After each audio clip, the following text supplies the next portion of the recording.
Hi everybody, I'm back. I want to show you how to put a fun face on your item and also talk to you about layers a little bit. It's very important that you always use a new layer every time you draw something because you will see what happens if you don't. But the first thing to do is to find something online. Just Google cartoon faces transparent. And it's harder to make them transparent if they're not already. So it's better just to find one. You can always draw your own face as well. And when you open the image and find your face, there's a couple ways to do this. Let's say I want one of these faces and I click open.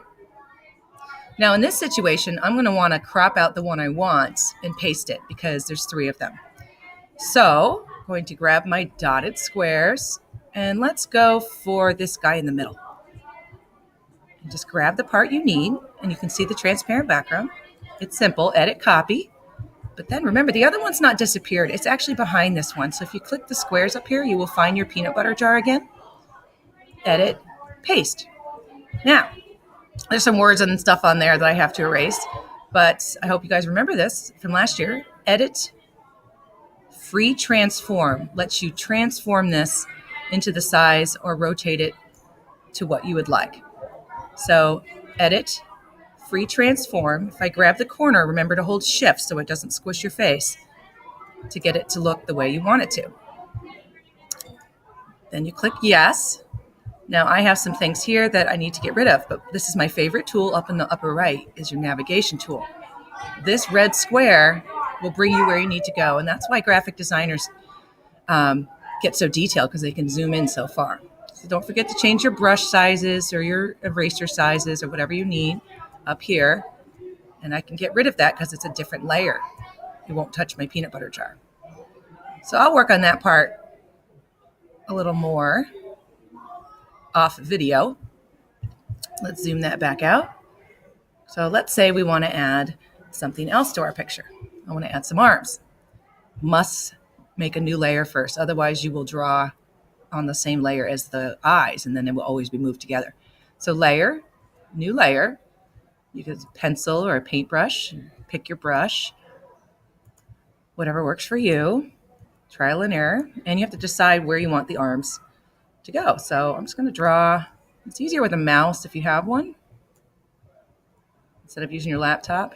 Maybe his arms are going to be up in the air the first time.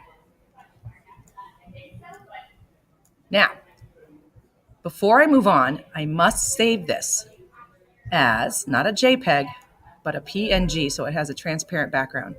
And I would just label them 1, 2, 3, 4, or whatever you want to call them as long as you know. So I have it saved as a PNG. Let's say we want his arms to go down the next time. So in this situation, you would hide this layer, do new layer, and you might have to use it as a reference to see where the arms start and where they stop so I can see where they are. But I'm on a new layer, so I can actually draw new arms. So this time, let's have his arms down. And then on this side, same thing. I know he looks kind of funny right now, but you'll see. Going to get rid of this layer, just hide it. But before I save this one, I want to do something different to his eyes and his mouth because you want to make him look alive. So I'm going to actually make it look like his eyes went down a little bit. And maybe we can change his mouth so he's talking now. So one way I can do that is even just to put a nice little circle here, or you can just draw it just to make it look like he's talking. And this time, save it as number 2, but not as a JPEG, as a PNG. Okay, save. So now I have 2 different pictures. And remember, they're all in layers, everything that's done. So you have to just pay attention and remember to save each one. Okay, go give it a try.